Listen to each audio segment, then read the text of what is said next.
I didn't. I didn't add them. Oh, well, they were there.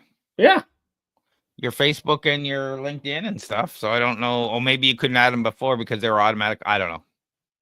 No, I think what was is I couldn't. Yeah, I couldn't remember. Maybe I couldn't customize it or whatever. Anyways, not a big deal.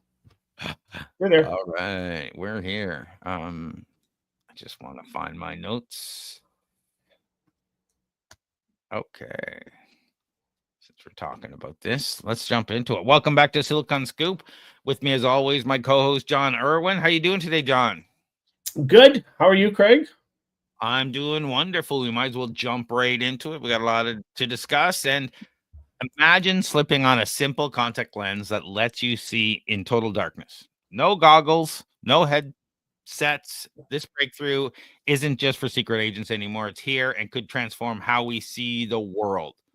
Scientists have developed night vision contact lenses that use special nanoparticles to convert invisible infrared light into visible light. These lenses work even when your eyes are closed and promise to help with color blindness, supervision applications, and unlike previous invasive methods, these lenses are non-invasive and easy to wear, just like regular contacts.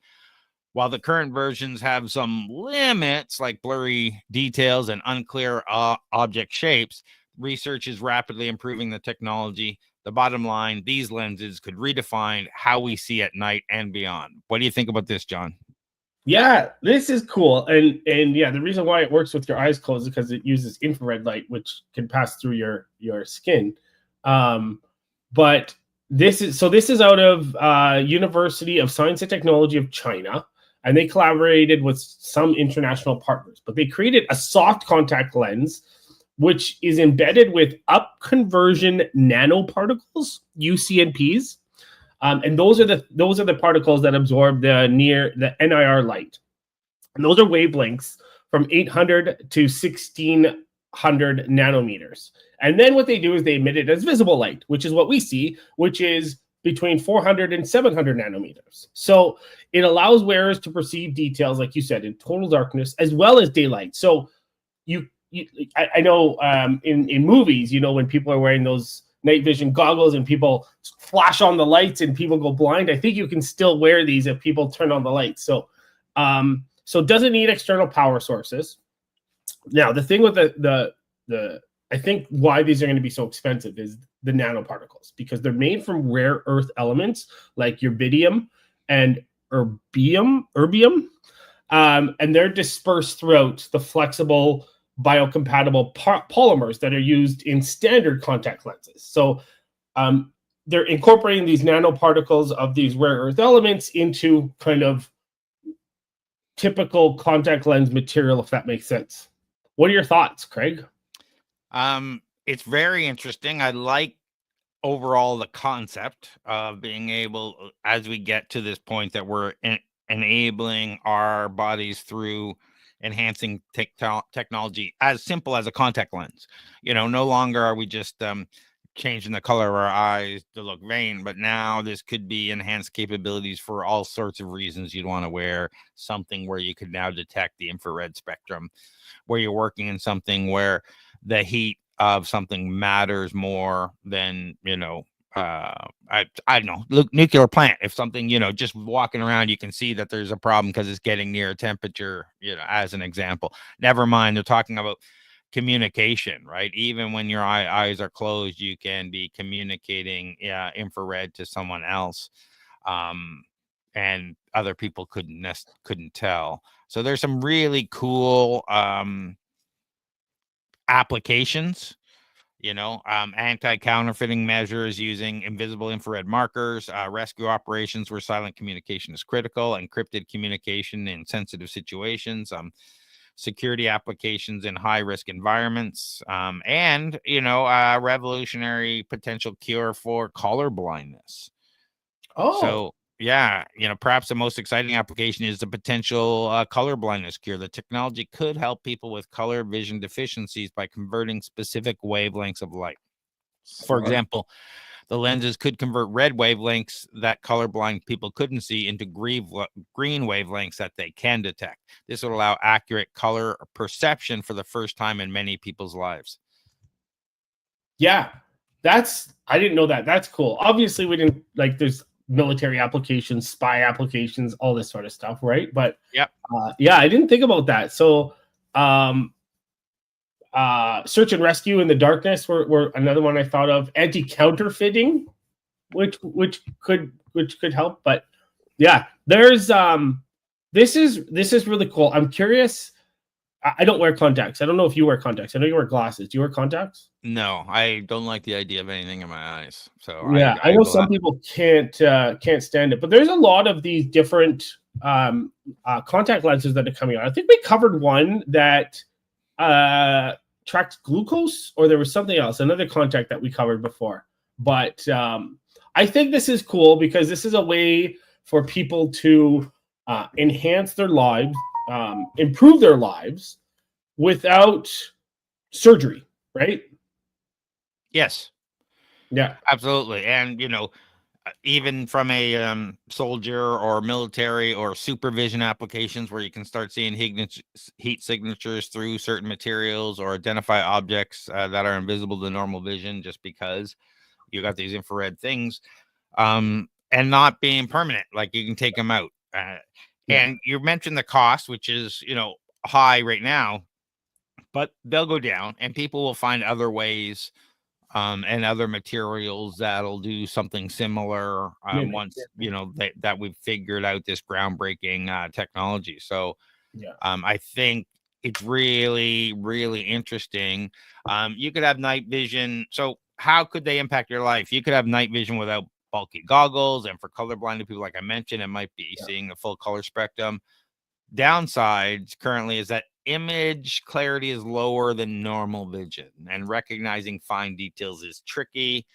Comfort and cost are also ongoing concerns, so they're not as comfortable as you would think. Yeah, it's funny you say that. So they have tested this. So in practical tests, they tested in both mice and human participants. They could detect Morse code-like flashes from the infrared LEDs. They could identify shapes. And they could even discriminate between different colors of infrared light. And that's because of the nanoparticles that are engineered to emit red, blue, or green visible light. So I think once they are able to dial in that resolution of the RGB visible light from the nanoparticles, we'll have a better usability or use case, right? Yeah. So I'm excited for this. This is really cool. I guess the next steps. So right now, the lenses are most affected with strong sources like LEDs, and so they're working to improve sensitivity, spatial resolution, and different things like that for broader real world use. So this is great. I love this. Doesn't require surgery. Doesn't require implants. And makes you a superhero. Absolutely. So when can we get them? They're not available yet for the public. Researchers are working on safety testing and production scaling, so it may be a few more years before they hit the market. And one exciting future development direction involves transitioning from contact lenses to specialized glasses. This approach could offer several advantages over the current contact level design. So they're already talking about just putting in normal glasses as well.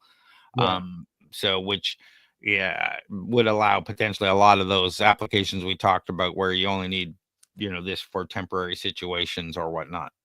Glasses I think makes more sense for specific use cases like this. Like say you get up in the middle of the night, you don't have to turn on any lights, you can just throw these glasses on and go to the bathroom, right? And it gives them more surface area to work with glasses and more hardware. So and the type of working with infrared vision technology could revolutionize medical and scientific fields. Doctors could enhance sight to detect temperature variations in patients at different parts of the body and stuff that we can't really do right now. So I'm pretty interested in where this is going, and it doesn't, none of this stuff requires any external power, which is, very cool. Like you said, it's rare earth elements Mhm. that they need to do.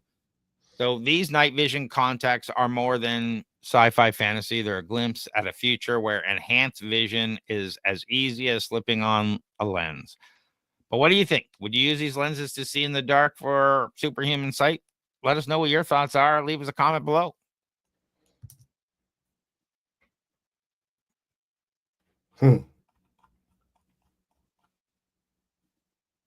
All right.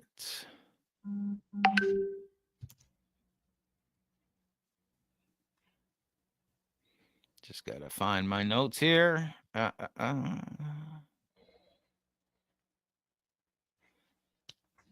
Imagine $1 billion tech unicorn crumbling overnight, all because of shady financial deals. That's the shocking story behind Builder's AI collapse and its wake-up call for startups and investors alike. This sounds like the mayonnaise scam that was a few years ago. You remember that one? No. So the company that sold mayonnaise into the grocery stores had their staff go out and buy the mayonnaise from the grocery store, so the grocery stores would order more mayonnaise, and it created this false demand. Anyway, it was like a vegan mayonnaise deal that went. So this seems to be a similar deal where Builder AI, an AI startup once valued at $1.5 billion, filed for bankruptcy after allegations of a $60 million round-tripping scheme with Indian social media company Verse.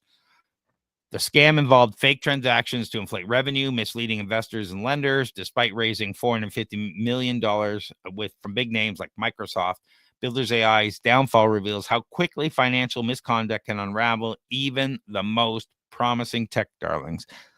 What's going on here, John? Yeah, so this reminds me of before I dive into it, of Amazon's claim of their shopping experience that is cardless and yeah.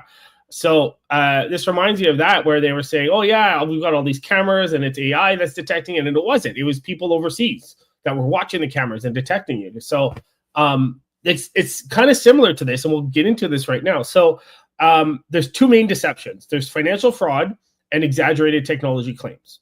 And so from 2021 to 2024, allegedly Builder AI and Verse engaged in what's called round tripping, which is similar to your mayonnaise thing, because what that is both companies build each other for similar amounts without any real exchange of products or services. And so what that did was it artificially inflated Builder AI's revenue figures, which were presented to investors and creditors to secure more funding and favorable loan terms. So the other part to this is that they were saying that so Builder AI is an AI startup. Okay, it's like a vibe coding type platform, an AI driven platform that the thing was, it was mostly run by hundreds of human engineers in India, not artificial intelligence, which I have a question about that, which we'll talk about in a second. But so on the technology side, they marketed itself as a no-code platform that could automate software development, which would allow anyone to build apps easily. So they showcased their virtual assistant called Natasha, claiming it could handle most of the coding work. But investigations and employee accounts exposed that the platform's core operations were handled by a team of about 700 engineers in India who manually wrote the code for clients. Now, my question to you is, I don't know if you've used any of these vibe coding, AI assistant type coding platforms where you don't really have to code, but you're essentially getting instant code. So how were people fooled by this when you've got these other platforms who are like I don't understand. Do you get what I'm asking? I get what you're asking. So I didn't do a deep dive into that side of the things because which is fine, because I was worried.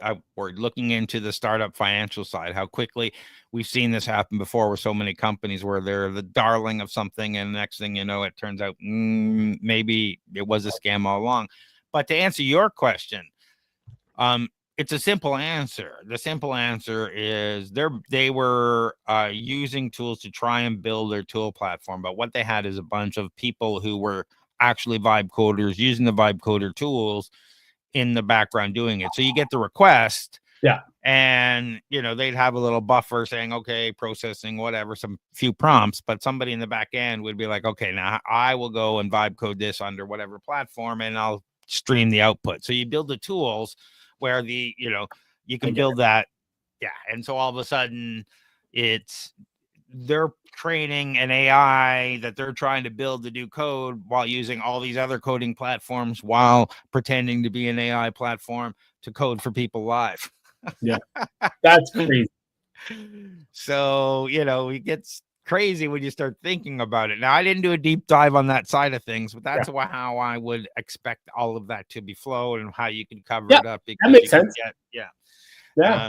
So it's interesting, and it all fell apart, but it mostly fell apart because of the financial stuff wasn't working. And they had inflated revenue projections. Builder AI later overstated its 2024 sales projection by a staggering 300%. This level of misrepresentation suggests a systematic issues with the company's financial reporting. And the Builder AI Versa round trip scheme allegedly created false revenue figures that painted an unrealistic picture of growth. So these inflated numbers were then used to secure additional funding. So what would happen is, hey, Verse, we need 60 million worth of marketing. Here you go. And then Verse say, hey, we need more $60 million worth of development. Here you go. And that money would flow back and forth. Now, okay, maybe it wasn't 60 million at a time. It'd be 10 million for this project, 5 million for this project, whatever. But it was the same 60 million that was flowing back and forth in a timely fashion to make it look like, look, we're getting all this business and all these sales. Look, we got another $10 million sale. Look, we got another, and it's just this stuff that's going back and forth. So the revenue inflation allegations suggest similar practice may have occurred on Versus portfolio. This raised serious questions about the financial transparency in the Indian tech ecosystem.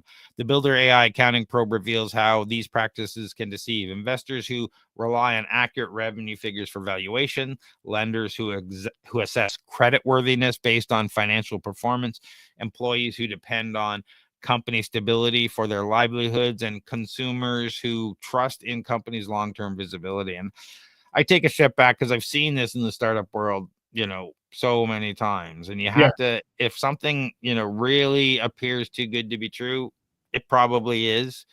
Theranos, all the different, we can just list after list after list where, it's just not what they promised, and it was never there.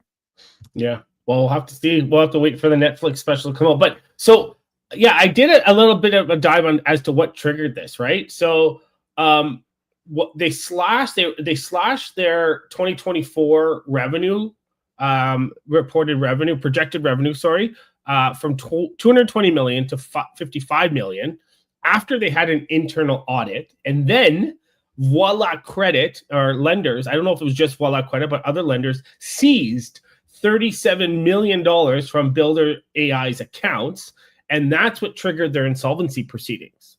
So that's crazy. So I guess some lenders got some of their money back, but obviously not all of it.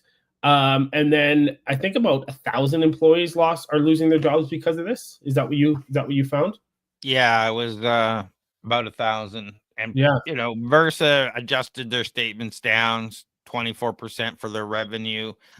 But auditors found no material fraud, just sloppy controls. So, you have to really be careful and do your due diligence. I talk about this a lot with Alex Morsink from Equivesto when we talk about compliance and really making sure what people say is happening and doing your due diligence on that really makes sense. You really got to dig deep because you can't just trust what's going on and look at some of these things. Again, when some things are too good to be true, they're too good to be true. Yeah. And, so all this is happening. To me, it's just a blow to the Indian startup and financial ecosystem where they've allowed this to happen. So it's going to put a black mark and people are going to question, is this can we trust this system overall? And can we trust, the financial reporting rules in this government? You really can't trust much nowadays. Yeah. People will find ways to defraud, right? No matter what. So as of right now, I don't feel like there's anything that can protect 100%, right? Yep. Maybe someone will come up with something. Who knows? But that's quite difficult, because that would involve, to me, that would involve a lot of access to daily transactions and daily a whole bunch of things that is not the norm, right? Yeah, and they had to change their auditors. They kicked Deloitte out and brought someone else in as a result. Oh, Deloitte was their auditor. Yeah. Okay, interesting. Deloitte's been involved in a couple audit scandals across over the years. All of the big four have been involved. Yeah, I don't want to point them out Right. specifically because they've all done, and it's Yeah. a few people inside the organizations. Usually, it's not systemic within No. these large organizations. So, I do not want to besmirch any of them. Just they've all had their scandals. That's all. Yeah. Yeah. Sorry. Yeah, it's okay, because having worked for some of them, I know enough about internal scandals too, which never really made the papers and whatnot. So, yeah, this is a very interesting story. We have to be very wary. Could this happen to other startups? Absolutely. This case highlights the risk of aggressive revenue reporting and weak oversight, a cautionary tale for investors backing high growth startups in tech. And, the thought of so what? I sit back as an investor and say, okay, you got 700 coders coding this stuff in the back end, training your AI to build the code for whatever. It's a standard Silicon Valley mindset where you throw money at it, you'll eventually solve the problem. So you just keep putting money at it. So, it's how many of these investors were actually lied to versus what was going on. We don't know, but go ahead. Yeah, but so that's the thing, right? If they hadn't tried to artificially inflate their numbers and just tried to, then there wouldn't be a problem. The problem lies in them trying to artificially inflate their revenue numbers. Yeah. Yeah, not in them trying to build the tech. Although, yeah, sure. Like Amazon did it. It's now old news. Like, it's not a huge deal. That's what you need to do. If that's what you need to do, things came to a head much quicker than they had thought, and so they weren't able to build out their tech. Yeah. So Builders AI collapse proves even unicorns aren't bulletproof. But here's our question for you. Should investors demand stricter audits for startups, even if it slows down funding? Drop your thoughts in the comments below. And should it just be startups, or should it be all companies, depending on what level of investment is happening? Love to hear your feedback.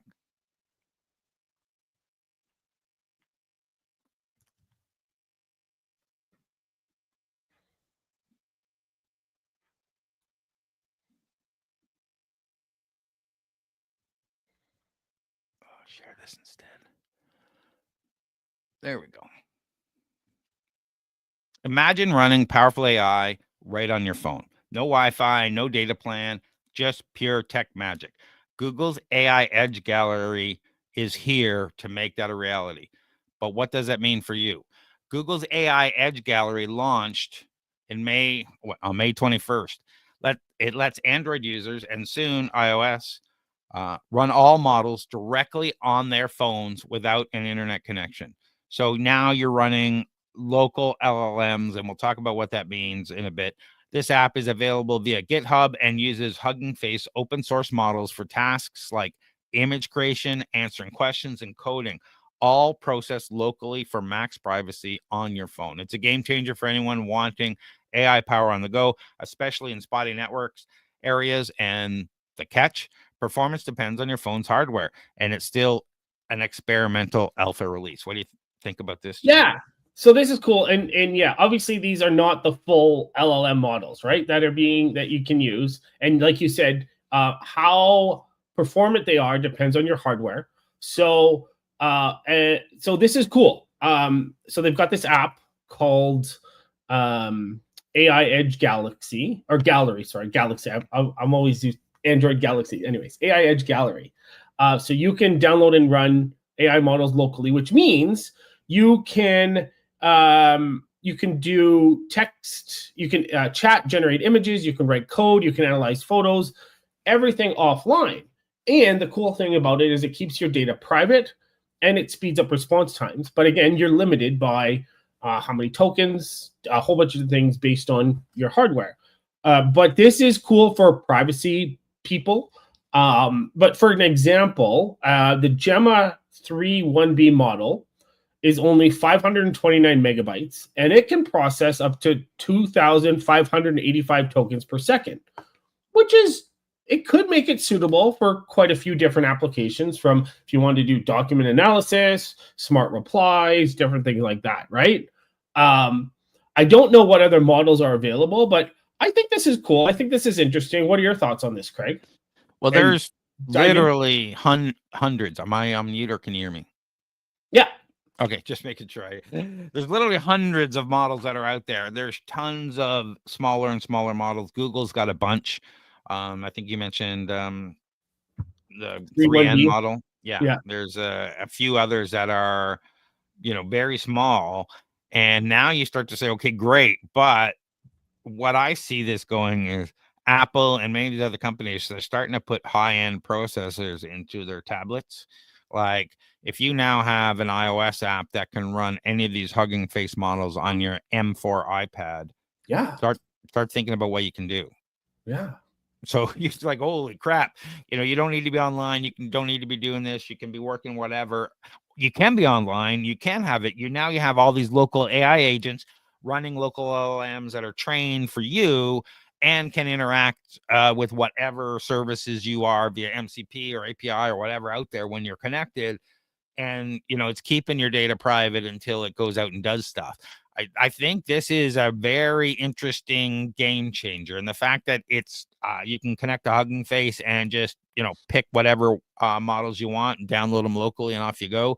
All the Flux models, all the image generation models, so instead of having to, use tokens to just create images. I know a buddy of mine who tries and does stuff for his D&D group that he and it takes a long time to do it. But, a lot of image tokens trying to fuss around with this stuff. All of a sudden, if you're doing that locally, you're not wasting a lot of money creating those images that you're trying to do. And you can also train these things on, okay, here's, I don't know, let's use that example. Here's 3 images of my barbarian, and here's 3 images of the elf princess, and here's 3 of the dragon warrior. I don't know.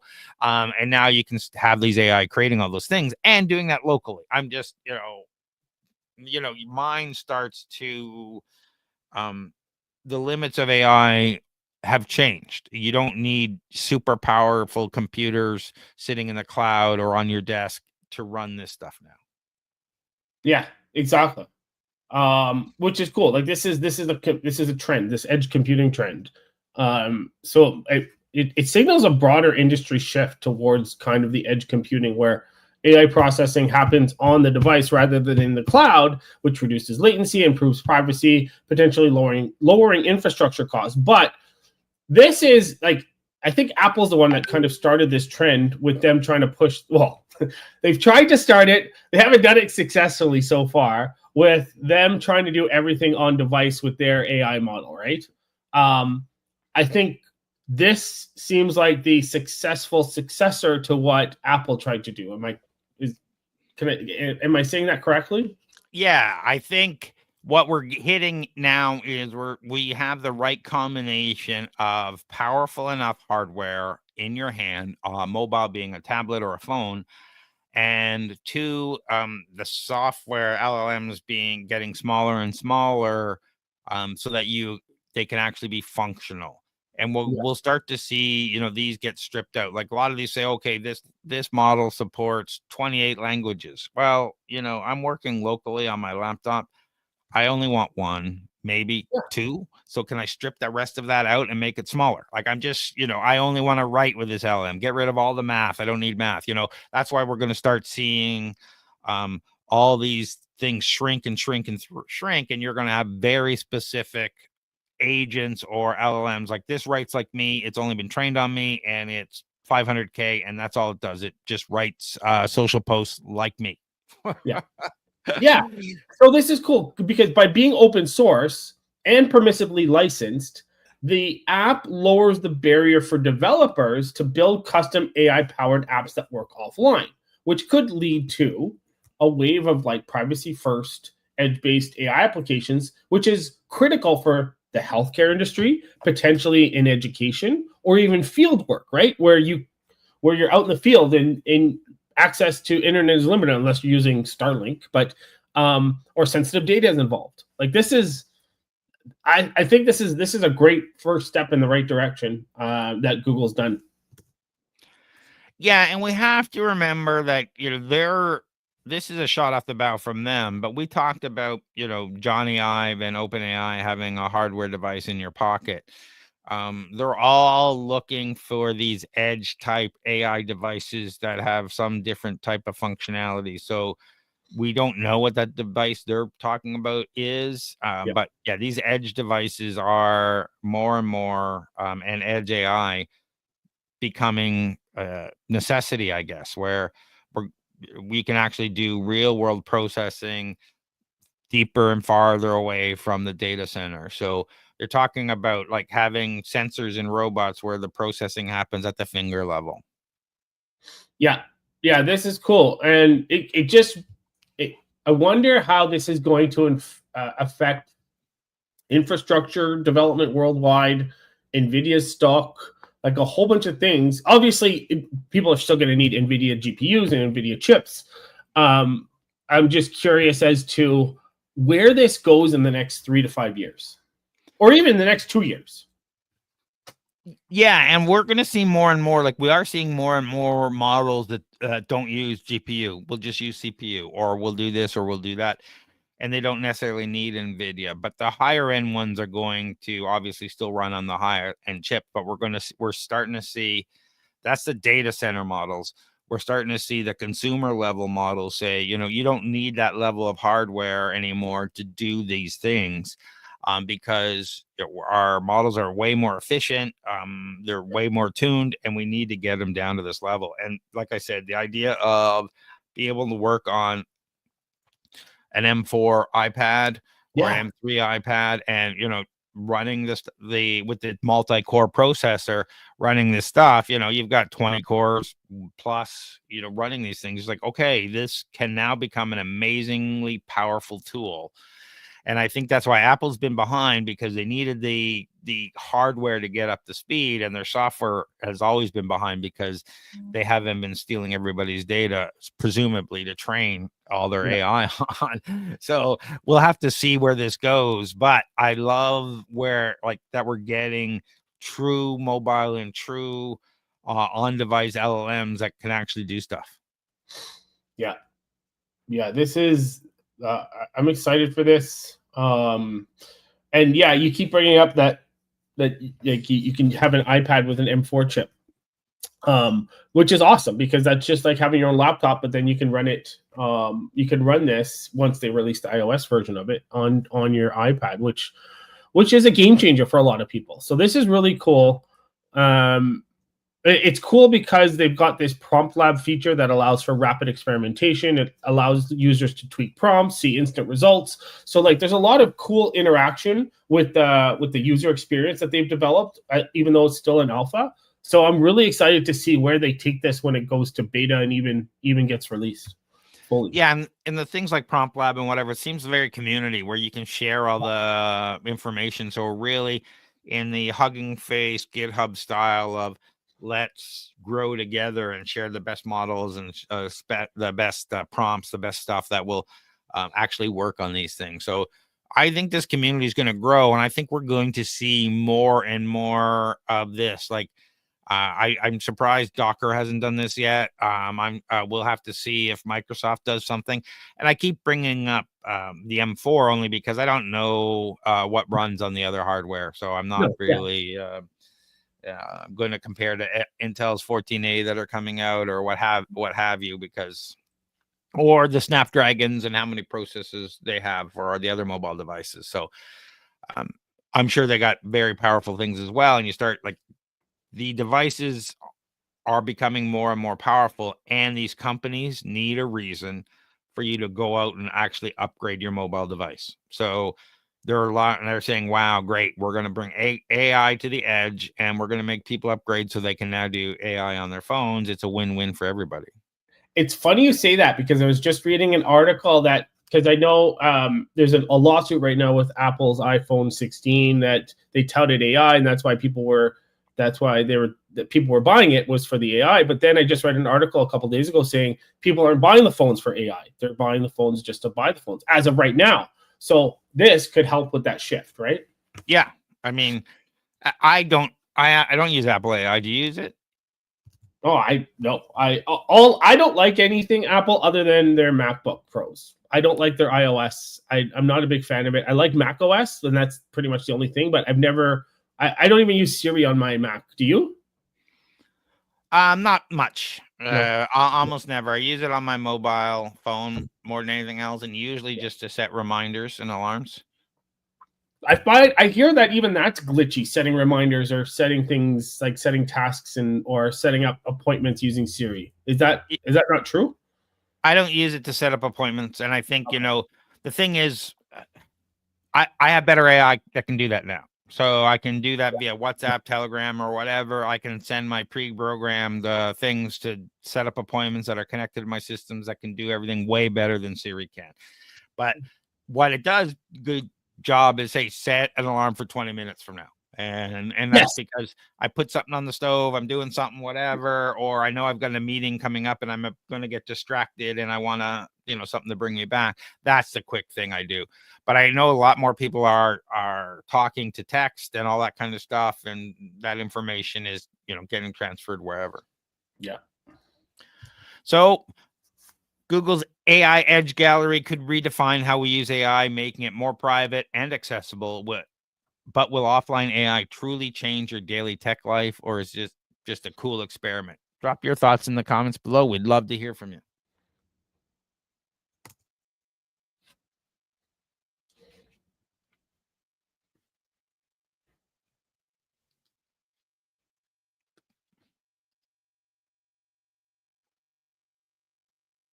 All right.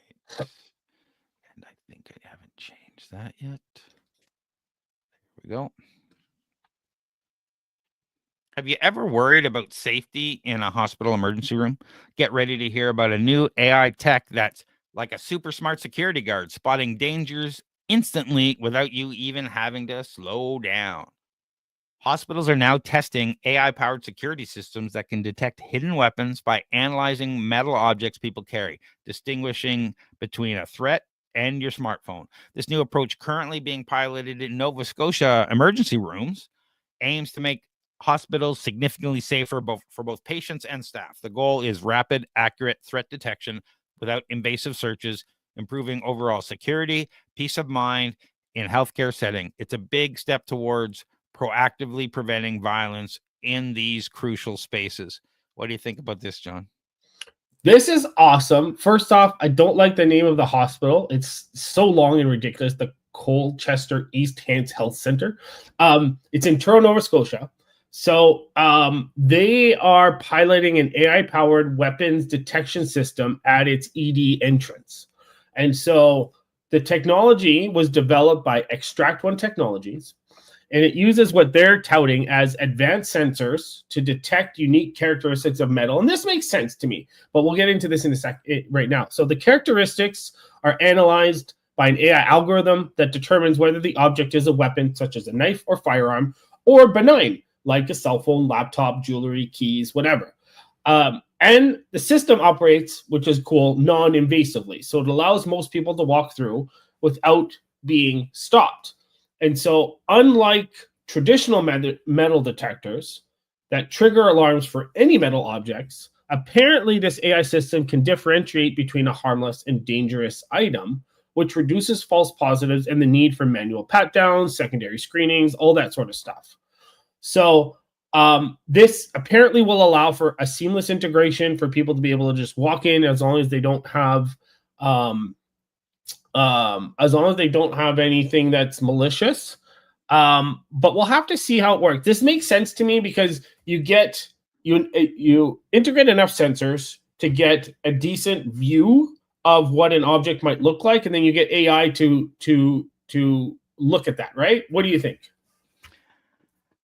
Well, I think this is similar to what we talked about a couple of weeks ago. Yeah, and we got a comment on Twitter from Toronto Starts. Woohoo! Is this like pre-crime? So we're or is this just like metal detector? So we sit back and say, someone has something on them based on scanner AI technology, and we now feel it might be dangerous. My concern is AI, every time we've used AI, it automatically starts doing profiling in a negative direction.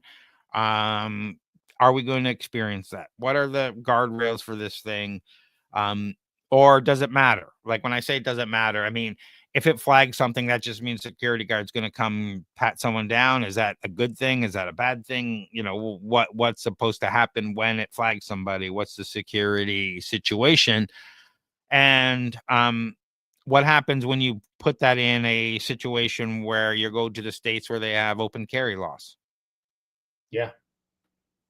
Yeah, exactly. Like, so this works well in Canada because we like it We don't like guns.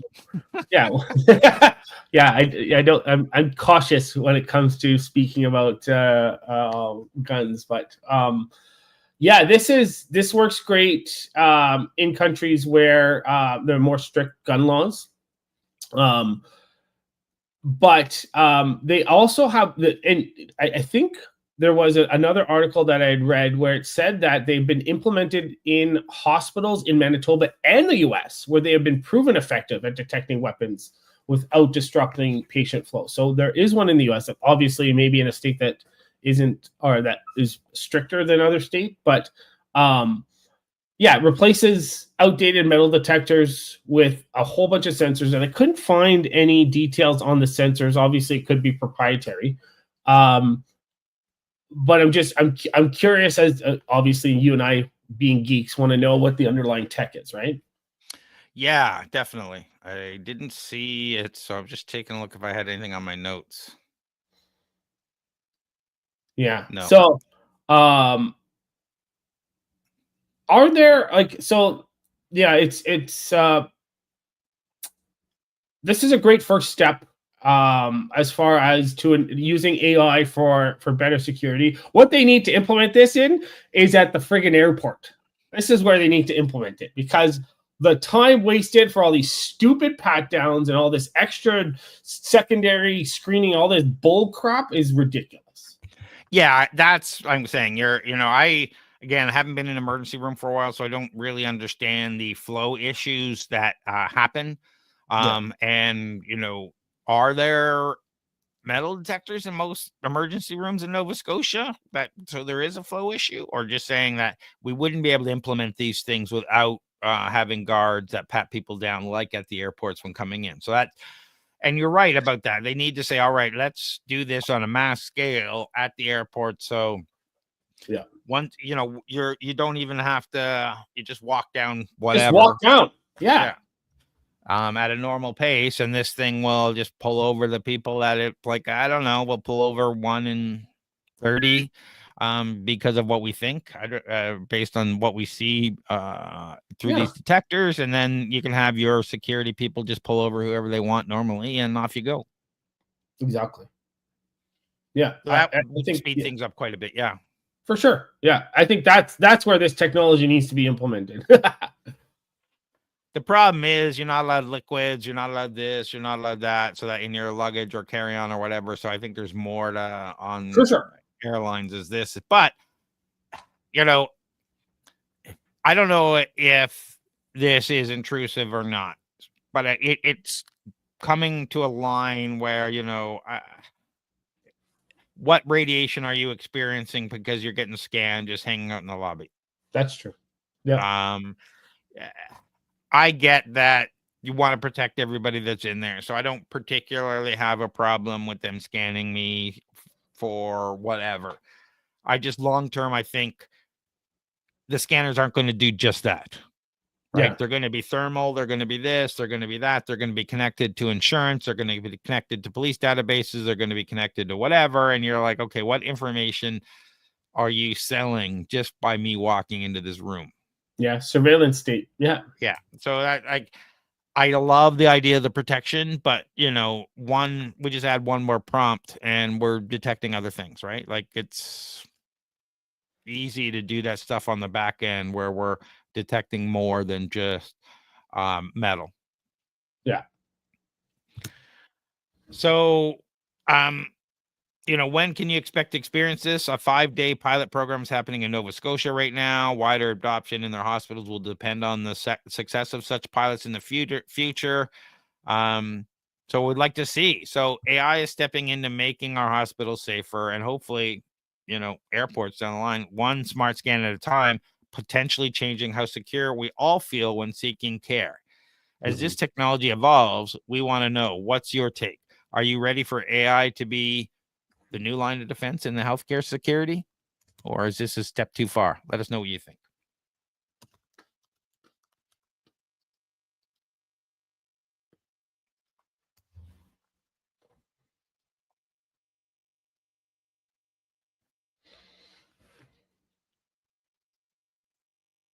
What just happened there? Okay. Lost that. Hopefully I didn't need that.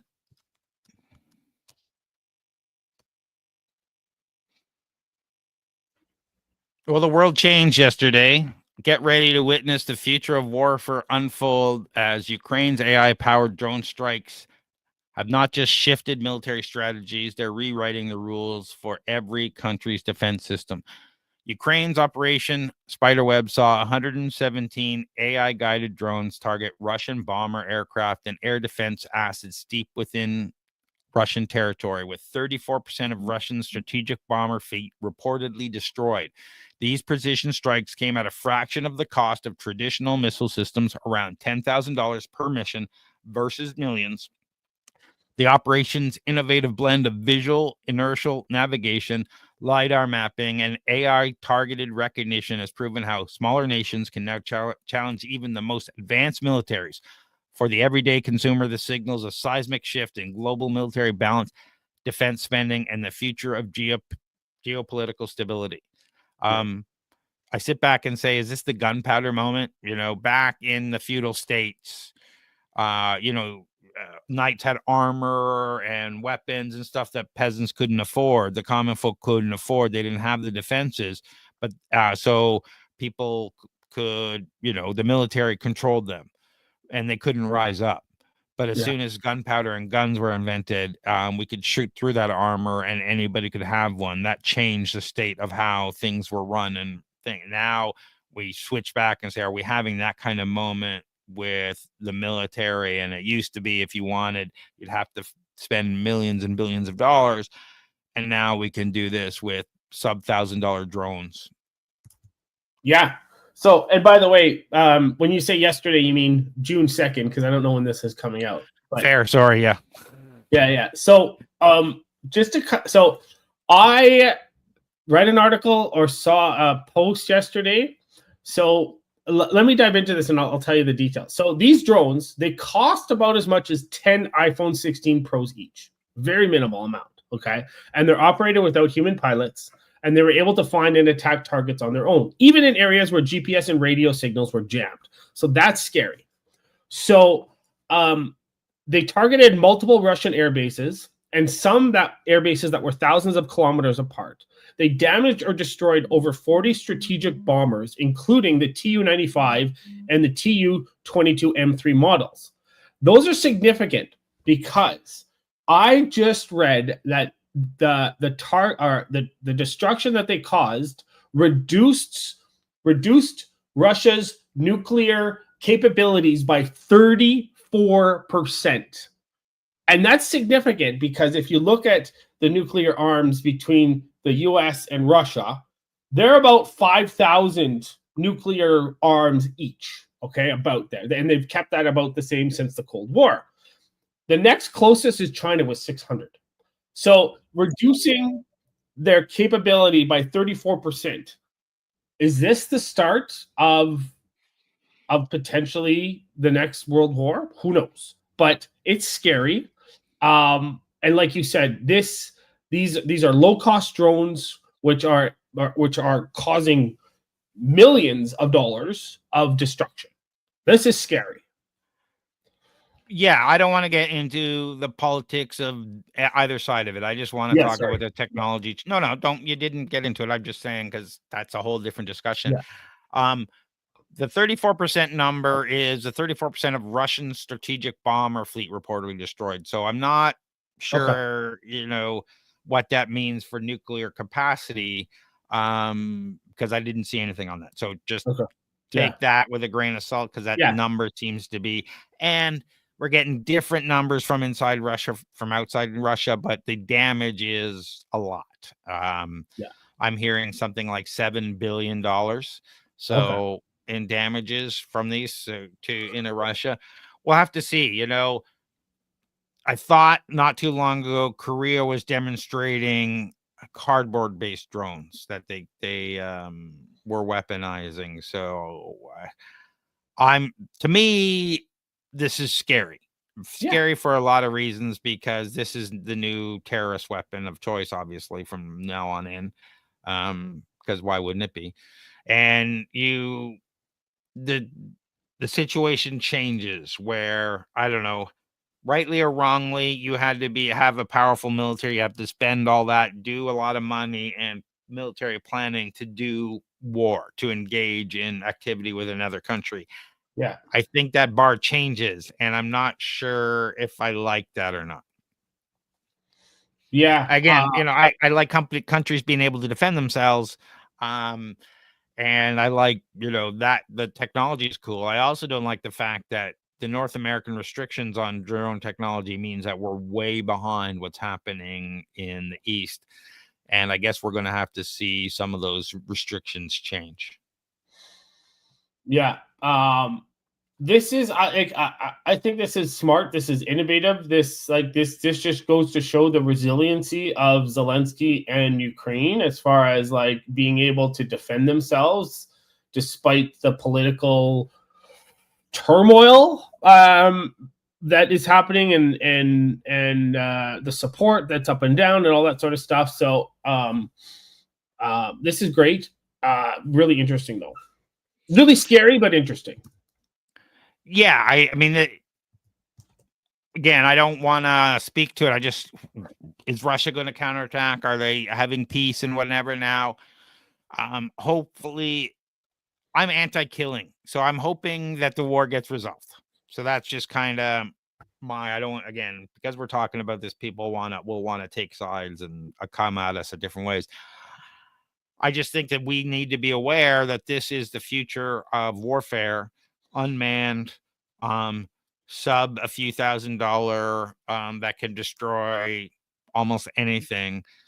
Do we really need jet fighters anymore? Does the military get replaced by, people who play PlayStation and Xbox all day long? Like, what changes as a result of the whole shift in the type of warfare? Do we actually need people involved anymore?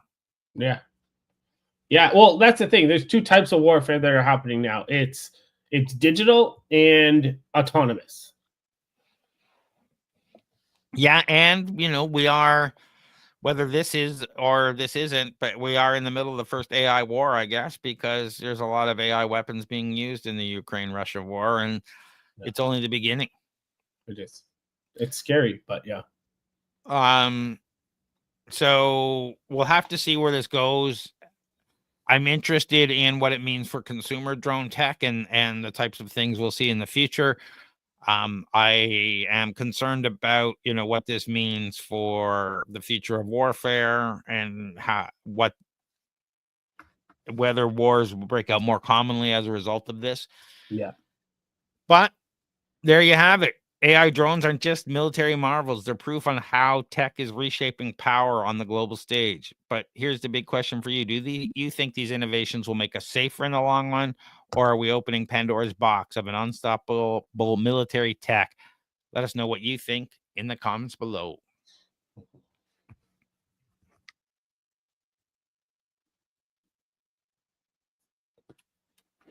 So what do you got going on, John? Yeah, no, just working on a couple things with some partners. So have a look out for that coming up. But just helping companies secure government funding. So depending on when this comes out, there could be some programs open. Just have a look at my LinkedIn or reach out to me on LinkedIn. But if they need help with everything else with their business, how do they find you, Craig? What do they do? Well, head over to torontostarts.com. You'll find all our events and many of our stuff over there. If you're looking for help getting your business moving, looking for coaching, looking for workshops and events related to the startup community in Toronto, check out torontostarts.com.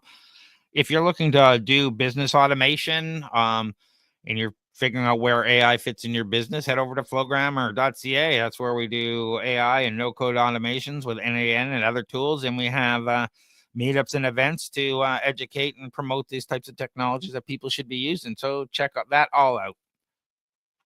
And people should find you on LinkedIn, John, for non-dilutive funding, like you mentioned. Yeah, absolutely. Yeah, find me on LinkedIn. That's the best way. I think I have a link that you can book an appointment directly through my LinkedIn. I think I have that set up. If it doesn't work, please let me know. But yeah, find me on LinkedIn. And I know this is inside baseball for the people who are listening, but we're putting out videos as well as the audio files now, and they all go out separate schedules. So we're gonna have this will go out much sooner than on video than audio. So we'll have to cover whatever when we're talking about what we have going on. All right. So check all our websites out, and if you're looking for all that, what's open right now, is FedDev open, John? No. So there is a FedDev stream that's open right now. Oh, sorry, FedDev. No. So what I found out with FedDev, they should have been open by now, but because of the federal election, they are not. So by the time this comes out, they might be open, but they should have been open May, June, but it's delayed because of the election. All right. Check out, if you're looking for information on non-dilutive funding for your business, check out John Irwin on LinkedIn. Thanks, guys. And thank you, everyone, for listening or watching.